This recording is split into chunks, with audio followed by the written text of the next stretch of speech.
Olá, meus amigos. Estamos hoje aqui para mais uma palestra, hoje com o tema Ilusão versus Realidade, em que nós vamos refletir sobre em que mundo nós vivemos, se nós vivemos no mundo da ilusão ou se nós vivemos no mundo da realidade. Eu convido a todos para fechar os olhos, a serenar a mente, a serenar o coração e, nesse momento, imaginarmos a figura do Mestre Jesus. Somente com esse exercício de visualizarmos Jesus aqui na nossa mente, com certeza a nossa alma já fica mais serena, já fica mais tranquila. Então, que a gente consiga nesse instante elevar o pensamento até o alto e aproveitar bastante dessa nossa conversa que nós teremos hoje, com esse assunto do Evangelho, ilusão versus realidade. Então, com essa prece, pedimos permissão a Deus, nosso Pai, a Jesus, nosso irmão, nosso mestre, nosso guia, para iniciarmos a palestra de hoje. Que assim seja. Então, como eu já adiantei, o nosso assunto hoje é ilusão versus realidade. E eu já convido vocês para fazer um exercício agora, que é o de colocar no pódio as nossas prioridades. Pódio é aquele que tem lá primeiro, segundo e terceiro lugar. Eu vou passar para vocês alguns itens e vocês vão pensando agora. Opa, o que eu colocaria nesse pódio? Nesse pódio são as coisas que eu mais dou importância na vida hoje. Então, alguns itens para vocês. Vamos lá. Amigos, estudo, amor, religião, poder, fama, trabalho, família, saúde, dinheiro, festas. E eu embaralhei tudo. Falei coisas materiais, falei de coisas morais, embaralhei tudo. Desses itens todos, o que nós colocaríamos no pódio? Em primeiro, segundo e terceiro lugares. Talvez você pense em algum outro item que eu não falei, não tem problema. Pode colocar no pódio também. Pergunto, o que nós colocamos no pódio como nossas prioridades hoje? O que nós investimos mais tempo? O que nós investimos mais energia? É mais ligado às questões materiais ou é mais ligado às questões morais, espirituais? Uma outra reflexão para a gente fazer. O que nós estamos colocando no pódio hoje está, de repente, nos trazendo sofrimento, angústia, ou está nos trazendo felicidade? Porque isso pode acontecer muitas vezes. Aquilo que nós estamos ali tanto investindo tempo, investindo energia, é justamente aquilo que está fazendo mal para nós. E aí nós temos que fazer o que nesse momento? Ao refletirmos sobre isso. Opa, eu preciso fazer um reajuste aqui da minha vida, rever as minhas prioridades, rever o meu estilo de vida. Em quantos momentos da nossa vida que a gente não precisa fazer isso? E talvez o momento seja agora. Nós vivemos no mundo da ilusão ou no mundo da realidade? Nessa palestra, eu vou trazer aqui vários amigos meus para falar um pouquinho também. E a primeira que eu vou convidar para falar vai ser a Bruna. A Bruna vai comentar para a gente sobre a diferença do sucesso no mundo da ilusão e no mundo da realidade. Vamos ouvir a Bruna. Em que mundo vivemos? Da ilusão ou da realidade? Uma pessoa cheia de dinheiro e Santa Teresa de Calcutá, qual dessas duas pessoas é de sucesso? A resposta seria depende. Vejamos o porquê. No mundo da ilusão, o sucesso é medido por cargo, por status e por riqueza. Então, nesse caso, a pessoa rica é bem-sucedida. Já no mundo da realidade, o sucesso é medido por todas aquelas coisas positivas que trazemos ao mundo, ao bem que fazemos às pessoas que nos cercam, ao bem que fazemos a nós mesmos. Então, nesse caso, Santa Teresa de Calcutá é bem-sucedida. E para nós, o que é sucesso? Ter dinheiro? ajudar o próximo, reflitamos um pouquinho, colocamos a mão na consciência. Em que mundo vivemos? É claro que é possível a pessoa ter dinheiro e ser uma pessoa boa. Não estamos dizendo nada ao contrário disso. Apenas estamos analisando qual é o nosso modelo de sucesso, pois isso traz muita importância para o nosso dia a dia, se velamos pelos valores ilusórios ou pelos valores reais. Perfeito, Bruna. E agora a Bruna ainda vai explicar para a gente quais são os requisitos para eu amar alguém.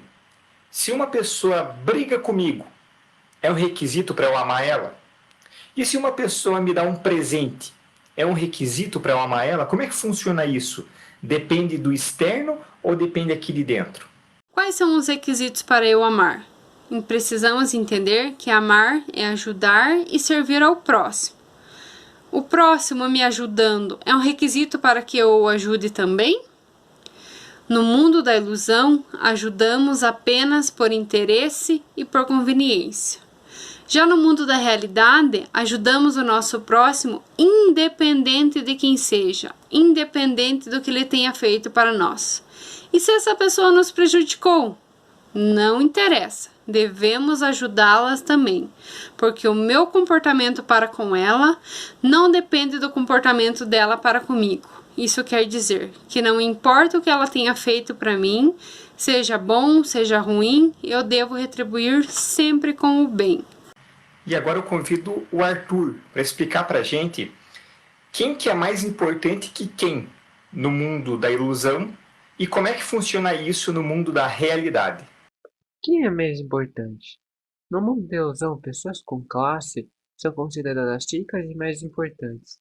Muitas vezes entendemos por tapetes vermelhos essas pessoas e desprezamos as outras. No mundo da realidade, todos somos importantes. A questão 803 do Livro dos Espíritos confirma isso. Kardec pergunta: perante Deus, são iguais todos os homens? E a resposta é sim. Todos tendem para o mesmo objetivo e Deus fez suas leis para todos. Legal, Arthur. E também uma outra coisa para a gente refletir é sobre as realizações no mundo da ilusão e no mundo da realidade. Agora quem vai explicar para a gente é a Ana. No mundo da ilusão, o que as pessoas usam de justificativa, de repente, para não atingir ali o que ela gostaria de estar realizando? Vem com a justificativa que, por não ter dinheiro, por não ter educação, não consegue realizar alguma coisa. Mas no mundo da realidade, isso funciona bem diferente. Exatamente, Ana. No mundo da realidade é bem diferente. O que a gente pode realizar é aqui dentro, não é de fora. Então, dinheiro, estudo, poder, ok, pode facilitar. Pode facilitar, tá bom. Mas o que vai garantir mesmo que eu consiga realizar coisas é quando existe uma vontade muito firme aqui dentro e eu me esforço muito. Quantas pessoas que têm todas as condições do mundo para realizar várias coisas e não fazem nada? E quantas pessoas que a gente sabe, exemplos por aí, que não têm condição nenhuma, vão lá, movem montanhas e conseguem fazer muita coisa, porque o principal é aqui dentro, é o esforço e a vontade. E agora eu convido a Helena para falar para a gente sobre a felicidade no mundo da ilusão e no mundo da realidade. Sobre a felicidade no mundo da ilusão, podemos dizer que ela vem com as conquistas materiais. Eu tendo tal carro, quando eu tiver tal casa, quando eu tiver tal apartamento. No mundo da realidade, a felicidade vem com o quanto você se dedica, o quanto você se esforça para ajudar o próximo. É isso aí, Helena. No mundo da ilusão, a felicidade está muito ligada ao ter, quando eu tiver tal coisa e assim por diante. Você consegue contextualizar isso para a gente de alguma maneira? Vou contar uma história para contextualizar um pouco de duas pessoas que elas foram morar na mesma cidade no mesmo dia. Um homem chegou primeiro e falou com o senhor que estava na entrada da cidade. Ele perguntou: Bom dia, como é aqui nessa cidade? O senhor então resolveu perguntar como era na cidade que você morava. O homem respondeu que era horrível, que ninguém se ajudava, que todos falavam mal um do outro. O senhor então respondeu que aqui naquela cidade as coisas eram do mesmo jeito, que todo mundo falava mal um do outro, todos eram mal educados. E o homem então entrou na cidade meio desapontado e desacorçoado. A segunda moradora chegou algum tempo depois. Chegando lá, ela perguntou para o senhor da cidade como era ali. O senhor perguntou então como era onde você morava. Ela respondeu: Era ótimo, todo mundo se ajudava, todos os vizinhos eram meus amigos, eu adorava. Como é aqui? O senhor respondeu então: Aqui é a mesma coisa, você irá amar essa cidade. E ela entrou feliz da vida naquela cidade. A moral é que não adianta mudar de cidade, mudar de carro, de casa, de país, não adianta. As coisas só mudam quando nós mudamos por dentro. Ótimo, Helena. Então nós vimos, com tudo isso aqui, como que é o mundo da ilusão e como que é o mundo da realidade. A partir disso tudo a gente já começa a poder afirmar, conforme o nosso estilo de vida, conforme a nossa rotina, nós estamos mais pendendo para o mundo da ilusão ou pendendo mais para o mundo da realidade. Quero refletir agora com vocês sobre a questão da posse. O que é nosso de verdade? Posse, a gente pode dizer que é somente aquilo, nós somos donos apenas daquilo que a gente pode levar para o plano espiritual quando nós desencarnarmos. Um carro, por exemplo, um carro a gente não consegue levar para o plano espiritual quando a gente desencarnar.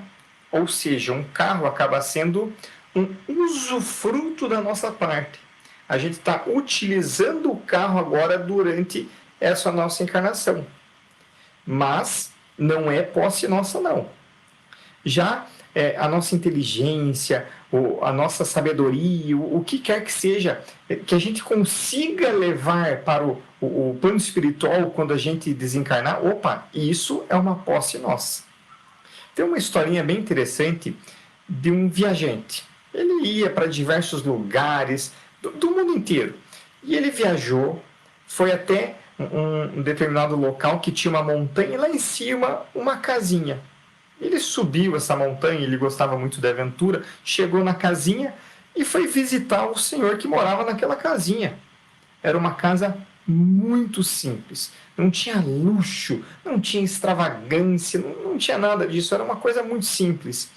E aí, esse nosso viajante era muito curioso e perguntou pro dono da casinha: Nossa, mas como que o senhor consegue viver aqui com tão poucas coisas? E aquele senhor responde com uma pergunta: O que você tem na mochila? O que eu tenho na mochila? Respondeu o viajante. Eu tenho poucas coisas aqui porque eu estou apenas de passagem. E como eu estou apenas de passagem, eu carrego apenas o necessário. Não carrego mais do que eu estou precisando. Então, o dono daquela casinha, lá no alto da montanha, ele responde: Eu também. Eu estou aqui apenas de passagem. E carrego aqui comigo somente aquilo que é extremamente necessário. O a mais que o necessário, como é que nós chamamos? Nós chamamos de supérfluo. E o supérfluo apenas acarretaria em ansiedade, em angústia para mim. Então eu carrego ali apenas o necessário. Afinal, eu estou aqui apenas de passagem. E nisso nós lembramos da questão 922 do Livro dos Espíritos, em que Kardec pergunta assim: a felicidade terrena é relativa à posição de cada um. O que é suficiente para um pode fazer a desgraça de outra pessoa. Há, entretanto, uma medida comum de felicidade para todos os homens, uma medida comum de felicidade que garante a felicidade para todo mundo. E os espíritos respondem, sim, tem essa medida. Essa medida é, para a vida material, a posse do necessário, não mais do que isso. E para a vida moral, a consciência pura e a fé no futuro. Então, vamos pegar ali, vamos levar em consideração somente a questão da vida material. Para nós sermos felizes no que tange a vida material, nós precisamos do necessário. Mais do que isso, o supérfluo acarreta em angústia, ansiedade e assim por diante. Porque quem tem medo de perder. Esse é um grande problema. Então imagine a cena de uma pessoa carregando um grande peso assim em cima dela. E a pessoa vai tentando progredir, tentando caminhar na sua marcha evolutiva com esse peso. Esse peso pode complicar muito a sua marcha evolutiva. É preciso refletir sobre isso. O necessário vai nos trazer a felicidade. O supérfluo vai atrapalhar a nossa felicidade. É até uma questão engraçada, porque a gente fica lá querendo coisas materiais, vamos lá, poder, dinheiro, status, beleza e assim por diante, tudo coisa que desaparece num piscar de olhos. E é tudo coisa que não sacia. Quem tem dinheiro, quer mais dinheiro. Quem tem poder, quer mais poder. Quem tem beleza, quer mais beleza. E assim vai. Por quê? Porque não sacia. Assim como num piscar de olhos acaba, porque é efêmero, é passageiro, é ilusório, ao mesmo tempo não sacia. Eu quero mais, quero mais, quero mais. Por quê? Porque aquilo que eu tenho não me sacia. Vamos refletir agora sobre uma questão muito importante. Eu quero fazer isso através de um exemplo. Vamos supor que teu irmão te deu um carro de presente. Te deu um carro. E é isso que aconteceu numa historinha. O irmão deu um carro para o outro. O irmão que ganhou o carro ficou muito contente. Imagina, ele viu aquele carro com a fita vermelha em cima e aí não tinha nenhum prejuízo ali, porque o irmão já pagou IPVA, já pagou seguro, já deixou certo ali o combustível, tá tudo certo, era só usar o carro, legal. O irmão que ganhou o carro ficou muito feliz. E a primeira coisa que ele pensou eu vou pegar o carro e vou lá no meu melhor amigo contar para o meu melhor amigo, olha, o meu irmão me deu um carro de presente. Esse amigo que ouviu a história falou assim, como eu queria... O que ele disse? Como é que ele continuou a frase? Eu aposto que tem muita gente, isso é muito comum, dizendo assim, como eu queria ter um irmão assim. Mas não, ele falou como eu queria ser um irmão assim. Como eu queria ser um irmão desprendido, que faz sacrifícios pelo outro. Essa é uma diferença do ter e do ser. Infelizmente, nós estamos tão ligados ao mundo ilusório, ao mundo da matéria, que nós estamos ali mais na questão do ter. Mas entre o ter e entre o ser, o que é mais importante? O que traz mais saciedade para o espírito? Sem dúvida, é o ser. Então, é preciso deixar agora bem claro, para a gente poder dar sequência aqui nessa nossa conversa, que o que é condenável é o abuso das coisas materiais. Sabe? É um abuso. Quando a gente só usa as coisas materiais, não tem problema. Porque nós estamos ali dominando. O problema é quando a gente abusa. E nesse abuso, sabe o que acontece? As coisas materiais nos controlam. Esse é o problema. Então, é até dito que o que é condenável é o abuso das coisas materiais em prejuízo dos interesses da alma. Quando eu estou ali muito ligado à matéria, e essa minha ligação à matéria me distancia das coisas morais, das coisas espirituais, opa, aí eu tenho um problema. Se eu estou usando a matéria, eu estou usando só, e esse meu uso não me distancia das coisas morais e espirituais, ok, tá tudo certo, tá tudo ótimo. Mel, conta pra gente um pouquinho sobre aquela analogia do nevoeiro e das coisas materiais. Quanto menos evoluído a gente for, mais apegado à matéria, em todos os sentidos, a gente vai ser. E quando eu digo todos os sentidos, eu tô falando sobre tanto dinheiro, quanto corpo físico e todas essas outras coisas. É como se tivesse um nevoeiro no nosso caminho, que tá impedindo a gente de ver as coisas claramente. Então a gente não consegue ver nada além desse nevoeiro. E por causa dessa ignorância, a gente continua vivendo nesse mundo de ilusão das coisas materiais. E com isso, a gente vai sempre permanecer com os mesmos hábitos, não compreendendo que pode ter uma vida melhor do que essa que a gente possui. A gente simplesmente não enxerga. Legal, Mel. No livro Jesus, o homem mais sábio que já existiu, de Stephen Scott, ele cita um exemplo dele mesmo, em que, em certo momento da vida, ele comprou uma Mercedes conversível, vermelha, linda, no valor de $80 mil. Então ele comprou aquele carro, que era o carro dos sonhos dele, e estava lá na garagem da casa. O filho dele era bem pequenininho ainda, estava ali no seu triciclo e estava passando pela garagem e arranhou toda a lateral daquela Mercedes vermelha. Então imagine, Stephen Scott amava aquele carro, ele amava aquele objeto. E quando ele viu o que o filho dele fez, ele pegou o filho dele aqui, ó, ergueu até lá em cima e furioso. Sabe aquela fúria que depois você vai se assistir, se alguém te filmasse e você sente vergonha? Ele pegou e começou a gritar com o filho dele, porque o filho dele tinha feito aquilo. E o filho começou a chorar. Começou a chorar não porque tinha arranhado aquele carro lá era um carro, mas o filho chorou porque ele decepcionou o maior herói da vida dele, o pai. Então, nesse instante, caiu a ficha de Stephen Scott, ele começou a pensar, opa, será que eu não estou fazendo errado? E aí ele traz nesse livro para a gente, Jesus, o homem mais sábio que já existiu, uma analogia muito interessante.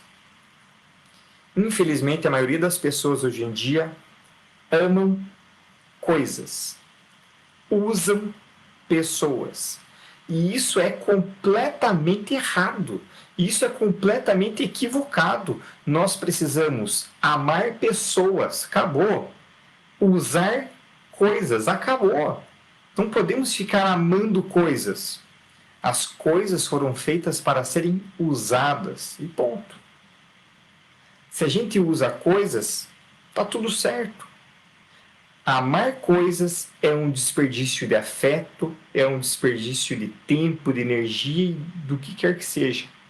Nós precisamos amar as pessoas. Ele pode conversar ali com o filho dele, talvez até dar uma repreendida, pode, mas com amor, sem aquele ataque de fúria, em que o filho dele não estava entendendo muito ali o que estava acontecendo, só que o maior herói da vida dele surtou por conta daquele arranhão no carro. Um carro que para o filho dele, né, tanto faz. Mas para o maior herói da vida dele, aquele carro tinha muita importância. Gente, usar coisas, amar pessoas. E visto isso, Arthur, explica pra gente, nós conseguimos seguir o caminho de Jesus? Conseguimos seguir o caminho de Jesus? No capítulo 17 do Evangelho segundo o Espiritismo, temos: enquanto uns se comprazem no seu horizonte limitado, outros compreendem a existência de alguma coisa melhor e esforçam-se para se libertar e sempre o conseguem quando dispõem de uma vontade firme. Na questão 909 do Livro dos Espíritos, Kardec pergunta: o homem poderia sempre vencer suas más tendências pelos seus esforços? E o detalhe dessa pergunta é a palavra sempre. Não é às vezes, não é de vez em quando. É em todos os momentos, ou seja, até nos momentos mais difíceis e quanto nos momentos mais fáceis. E a resposta é sim. E algumas vezes com pouco esforço, É a vontade que lhe falta. Como são poucos entre nós os que se esforçam. Será que então não podemos nos esforçar mais para sermos pessoas melhores? Será que nossa vontade de mudarmos não poderia ser maior? Certa vez, um homem procurou um sábio para saber como vencer as más tendências. O sábio simplesmente o pegou pelo pescoço e mergulhou sua cabeça numa bacia cheia de água. Passaram-se alguns segundos e o homem tentou tirar a cabeça. O sábio não deixou. Quanto mais força o homem fazia para tirar a cabeça de dentro da água, mais força o sábio fazia para segurar.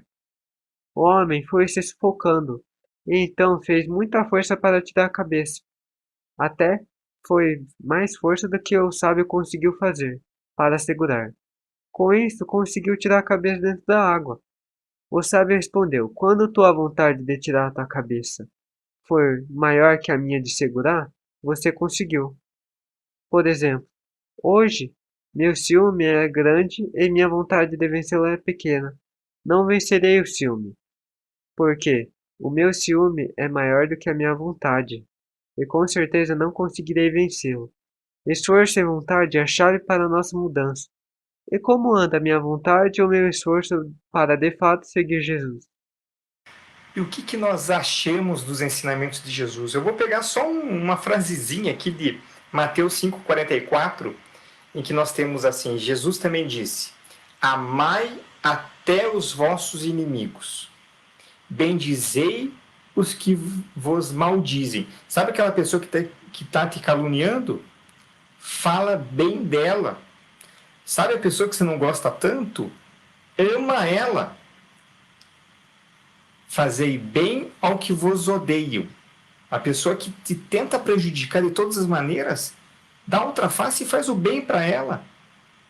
A pessoa que te maltrata, orai pelos que vos maltratam e vos perseguem. A pessoa que está te maltratando, que está perseguindo você, ora por ela. O que nós achamos desses ensinamentos de Jesus? Nós podemos escolher entre é um absurdo, eu devo e eu quero. Explica isso pra gente, Helena. Algumas pessoas pensam: isso é um absurdo, isso é impossível, eu nunca vou conseguir fazer isso. Em um degrau um pouco acima, existem as pessoas que sentem a obrigação moral de fazer isso. Eu devo amar os meus inimigos, eu devo fazer bem àqueles que me fazem mal e eu devo perdoá-los. Um degrau um pouco mais acima ainda, existem as pessoas que têm certeza desse ensinamento e interiorizam isso. Então eles dizem: eu quero fazer bem àqueles que me fazem mal, eu quero perdoar. Emmanuel uma vez disse que a disciplina antecede a espontaneidade. Se pensarmos no eu devo como uma disciplina, logo nós vamos conseguir chegar no eu quero. Quanto mais eu me esforço, quanto mais eu boto na minha cabeça de que isso é o certo a se fazer, de que isso é o caminho correto e eu devo fazer isso, mais eu vou chegando perto do eu quero fazer isso. E Mel, qual que é a importância da fé na imortalidade da alma? De verdade, aquela fé verdadeira, não a fé vacilante. No que tange essa questão de mundo da ilusão, mundo da realidade, coisas materiais e coisas espirituais. O que a fé na imortalidade da alma se relaciona com isso? Quando uma pessoa tem dúvidas sobre a vida futura dela, ela geralmente foca só na vida terrena dela. Então, quando uma pessoa faz isso, ela se porta que nem uma criança, que não vê nada além dos brinquedos dela. O que uma criança faz quando ela perde um brinquedo? Ela chora, ela resmunga, ela esperneia, ela surta. E o que a gente faz quando a gente perde algum bem? A gente chora, a gente resmunga, a gente esperneia e a gente surta. Então a gente se sente como vítima, a gente fica insatisfeito, a gente se sente perdido, sem esperança, nosso orgulho fica ferido. E para ser bem sincera, voluntariamente a gente se entrega para o sofrimento. Então a gente não precisava sofrer, a gente sofre por opção. Interessante, Mel. e é de refletir sobre como anda a nossa fé. Se a nossa fé é verdadeira, se a nossa fé é vacilante. Jesus ensina para a gente: conhecereis a verdade e a verdade vos libertará. Vos libertará, inclusive, daquela dúvida. Muitas vezes a gente está ali no meio do caminho e não sabe se vai por um lado ou se vai pelo outro. A pessoa que tem uma fé de verdade, ela sabe por onde ela vai. Ela não fica em dúvidas. E por onde que ela vai? Por onde o Mestre Jesus recomenda. Se nós fôssemos a um país distante, um país que a gente não conhece nada, que a gente não fala idioma, não conhece nada, nós iríamos precisar de um guia, não iríamos? E uma vez que nós confiamos de verdade nesse guia, a gente seguiria os conselhos dele. Nós iríamos fazer as refeições onde ele recomenda, nos hospedar onde ele recomenda, e assim por diante, os passeios que ele recomenda. Se nós confiamos no guia, nós fazemos o que ele diz para nós. Aonde eu quero chegar com isso? Jesus é o nosso guia. E ele dá muitos caminhos para nós. Faz isso, faz aquilo, vem por aqui, vem por aí. E a gente segue Jesus? Se a gente não segue Jesus sempre, é porque a nossa fé está como?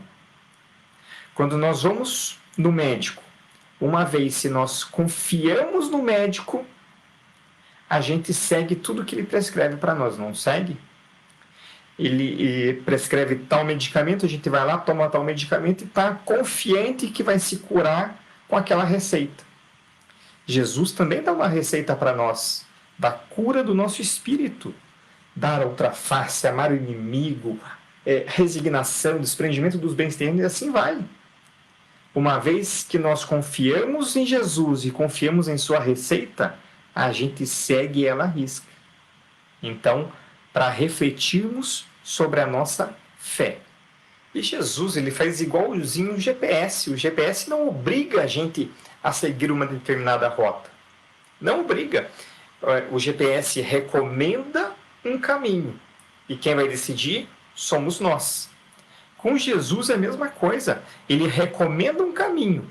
Quem vai decidir somos nós. E o interessante é que todos nós achamos muito bonito o caminho que Jesus recomenda.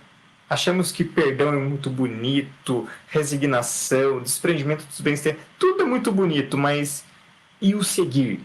E o trilhar? Mel, fala um pouquinho para nós sobre isso.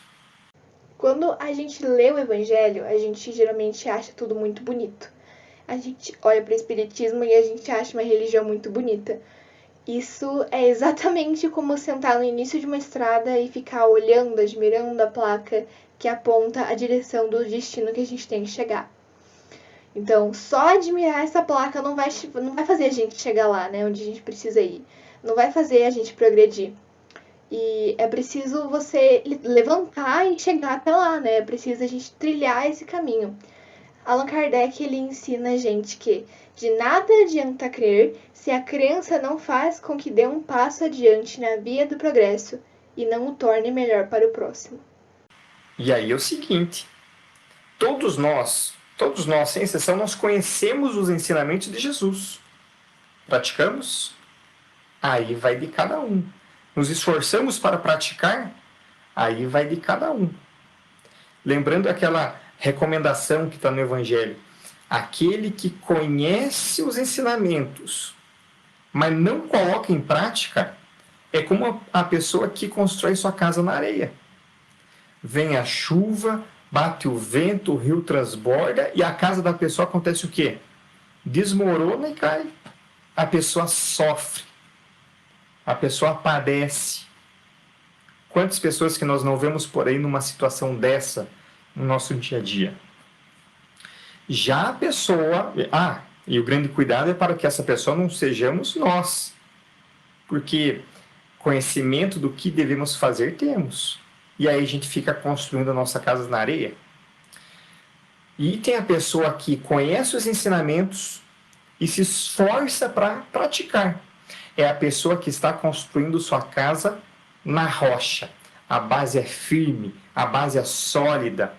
Bate o vento, cai a chuva, o rio transborda e essa casa não desmorona. A casa fica de pé porque a base é firme, porque a base é sólida. A casa fica de pé, a pessoa fica de pé frente aos desafios do nosso dia a dia. Dando sequência, tem muitas pessoas que trabalham para ter. Sabe para quê? Para ostentar. As pessoas deixam de viver suas vidas de verdade, aquela coisa assim que vai engrandecer o seu espírito para trabalhar, para ter, para ostentar, para ficar se mostrando coisas materiais para as outras pessoas e querendo que os outros pensem assim, nossa, fulano tem isso, fulano tem aquilo. Porque no fundo, vamos refletir, gente, quem quer ostentar quer despertar a inveja das outras pessoas. Enfim, e aí muitas pessoas caem nessa loucura de vida, de trabalhar para ter, para ostentar. Aí não tem tempo para amar aqueles que lhe são mais caros, para amar aqueles que são ali mais próximos. E como não tem tempo para amar, essa pessoa, ela pega e substitui o amor que ela pode dar por coisas materiais. Então, muito cuidado com essa compensação de afeto, de tempo, de estar ali presente, essa compensação de presença por coisas materiais. Augusto Cury diz para a gente que os nossos maiores problemas não estão nos obstáculos do caminho, mas na escolha da direção errada. Nós o tempo inteiro podemos escolher o nosso caminho. E normalmente a gente escolhe o caminho errado.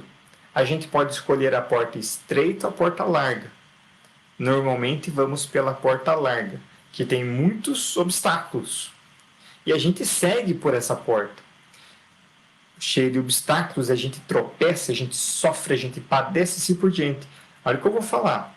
A maior parte dos obstáculos do nosso caminho são obstáculos que nós nem precisaríamos estar enfrentando por ser do caminho errado. Se nós estivéssemos no caminho certo, aí seria diferente. No caminho certo, que é o da porta estreita, também tem obstáculos, também tem dificuldades, mas aí eu estou respaldado por Jesus. E fica tudo muito mais fácil, tudo muito mais simples. Eu vejo ali o obstáculo, eu supero, sigo adiante e continuo a minha evolução. É diferente de eu estar tropeçando ali no caminho da porta larga. Obstáculos de um caminho que eu nem deveria estar trilhando. Agora, eu chamo o Arthur para fazer uma revisão para nós sobre a questão das prioridades, do nosso estilo de vida. No início, estudamos sobre as prioridades que temos em nossa vida. O que nós colocamos como prioridade? Nossas prioridades nos trazem satisfação íntima duradoura? Ou nossas prioridades nos causam angústia? Será que nós não precisamos fazer uma revisão do nosso estilo de vida e das prioridades? Se sim, quando?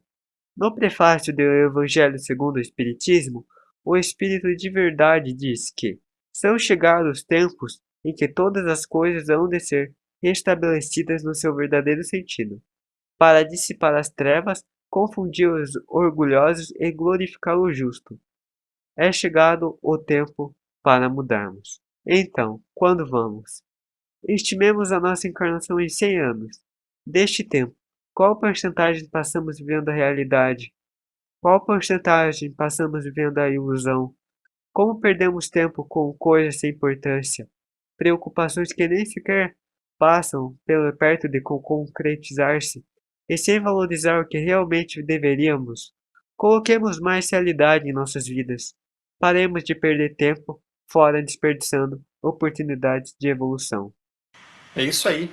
Obrigado, Arthur, Mel, Helena, Ana, Bruna, pela participação na palestra de hoje. E eu gostaria de encerrar com uma mensagem que a gente vai usar de oração final. Essa mensagem é muito conhecida, está no capítulo 2 do Evangelho segundo o Espiritismo. É uma mensagem de uma rainha de França. É uma mensagem chamada Uma Realeza Terrena. Diz ela assim, agora já entrando em clima de prece. O orgulho me perdeu sobre a terra. O que foi que eu levei comigo da minha realeza terrena? Nada, absolutamente nada. E como para tornar a lição mais terrível, ela não me acompanhou sequer até o túmulo. Rainha eu fui entre os homens, e rainha pensei chegar no reino dos céus. Mas que desilusão! E que humilhação quando, em vez de ser ali recebida como soberana, tive de ver acima de mim, mas muito acima, homens que eu considerava pequeninos e os desprezava, por não terem nas veias um sangue nobre. Oh, só então compreendi a fatuidade dos homens e das grandezas que tão avidamente buscamos sobre a terra. Para preparar um lugar nesse reino são necessárias abnegação, humildade, caridade e benevolência para com todos. Não se pergunta o que fostes, que posição ocupastes, mas o bem que fizestes e as lágrimas que enxugastes.